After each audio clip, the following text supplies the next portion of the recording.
नमस्कार स्टूडेंट्स, स्वागत है आपका अनिजा क्लासेस में। आज हम लोग पढ़ेंगे वर्ण। वर्ण क्या होता है? वर्ण वह मूल ध्वनि है जिसका खंड नहीं किया जा सकता। खंड अर्थात टुकड़े नहीं किए जा सकते। दूसरी परिभाषा देखिए, भाषा की वह छोटी से छोटी इकाई जिसका खंड ना हो सके उसे वर्ण कहते हैं। परिभाषा से क्या समझ में आया कि भाषा की वह सबसे छोटी इकाई जिसका खंड ना किया जा सके, जिसके टुकड़े ना किए जा सके, उसे हम वर्ण कहते हैं। अब देखिए, ये अ है, इसके टुकड़े कर सकते हैं क्या आप? नहीं कर सकते। जैसे काम है, इसको कर सकते हो ना, क प्लस आ की मात्रा प्लस म, है ना, प्लस अ, इसके टुकड़े किए जा सकते हैं। लेकिन जो वर्ण है भाषा की सबसे छोटी इकाई है और उसके टुकड़े नहीं किए जा सकते।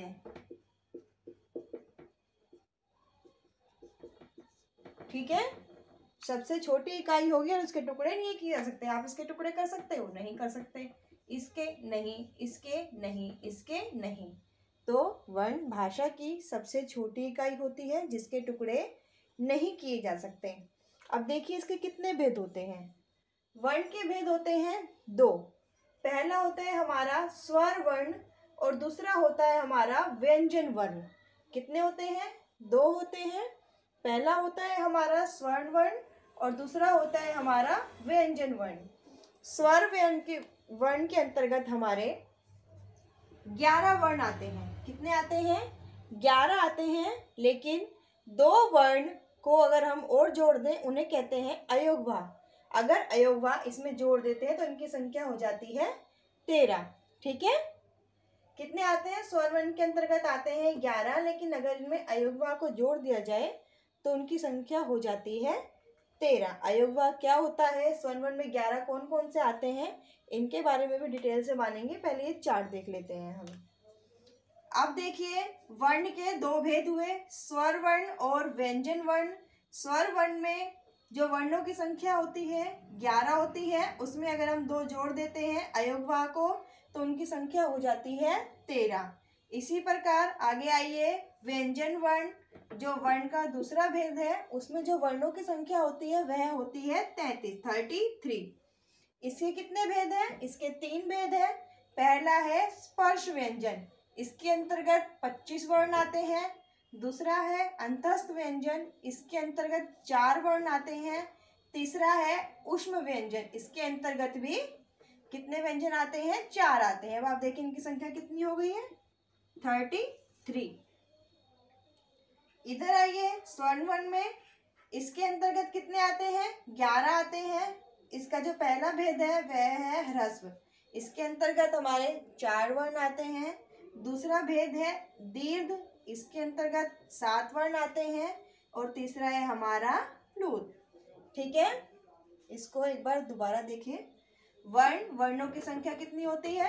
अभी हमने नहीं बताया ना, तो बाद में बताएंगे। वर्णों की संख्या कितनी होती है? अभी नहीं बताया है। वर्णों कितने भेद होते हैं? 2 भेद होते हैं। पहला है हमारा स्वर्ण वर्ण और दूसरा है हमारा व्यंजन वर्ण। जो हमारा स्वर्ण वर्ण है उसके अंतर्गत हमारे 11 वर्ण आते हैं। व्यंजन वर्ण के अंतर्गत आते हैं हमारे 33 वर्ण। स्वर वर्ण का भेद क्या है? ह्रस्व, दीर्घ।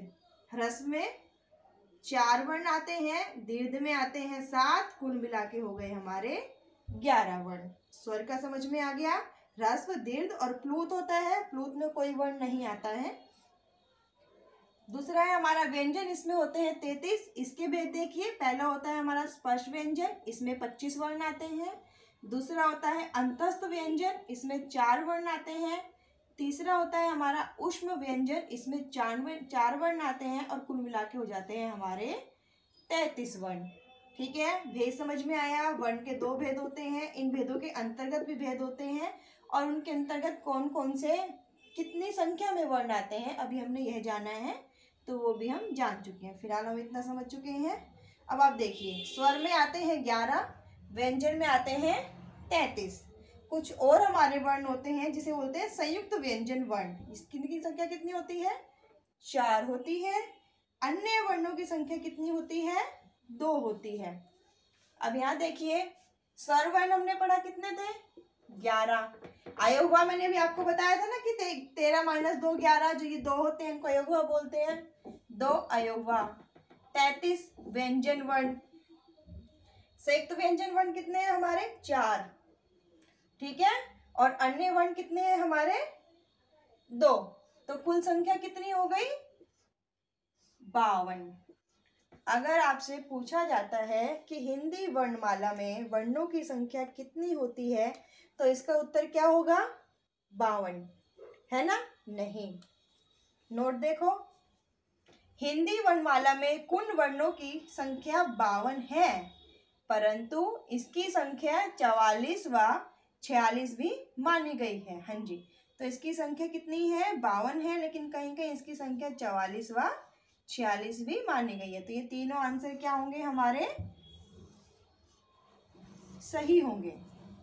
ठीक है, तीनों आंसर क्या होंगे, सही होंगे। एक बार दोबारा देखिए, वर्ण क्या होता है, भाषा की वह सबसे छोटी इकाई होती है जिसके टुकड़े नहीं किए जा सकते। वर्ण के 2 भेद होते हैं, स्वर वर्ण और व्यंजन वर्ण।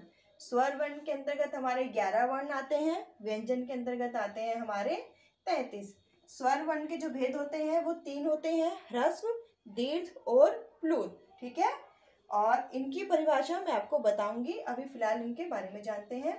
व्यंजन वर्ण के अंतर्गत हमारे 33 वर्ण आते हैं और इसके 3 भेद होते हैं। पहला होता है स्पर्श व्यंजन, इसमें 25 व्यंजन आते हैं। अंतस्थ व्यंजन, इसमें 4 आते हैं। उष्ण व्यंजन, इसमें 4 आते हैं, और कुल मिला के हो जाते हैं हमारे 33। कुछ है संयुक्त व्यंजन वर्ण, यह 4 होते हैं। अन्य वर्ण, इनकी संख्या 2 होती है। अब इसको चार्ट को देखो, स्वर वर्ण हमारे 11 हैं, अयोगवा 2 हैं, व्यंजन 33 हैं, संयुक्त व्यंजन 4 हैं, अन्य 2 हैं। इस प्रकार कुल मिला के हमारे वर्णों की संख्या हो जाती है 52। लेकिन हमारे नोट में लिखा है हिंदी वर्णमाला में कुल वर्णों की संख्या 52 है, परंतु इसकी संख्या 44 व 46 भी मानी गई है। हाँ जी, 52 भी सही है, 44 भी सही है, 46 भी सही है। जैसा आपका ऑप्शन आएगा उस हिसाब से आप टिक कर सकते हैं।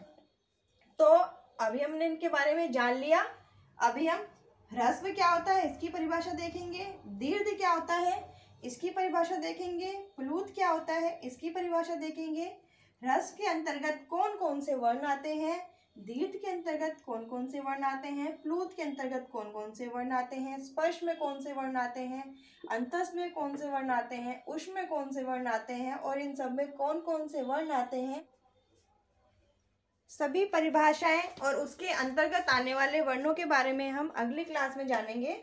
तब तक के आपके लिए आप क्या कीजिए, चैनल को लाइक कीजिए, शेयर कीजिए, सब्सक्राइब कीजिए, और अगर आपको आज की क्लास समझ में आई है तो जल्दी से कीजिए कमेंट। तब तक के लिए गुड नाइट।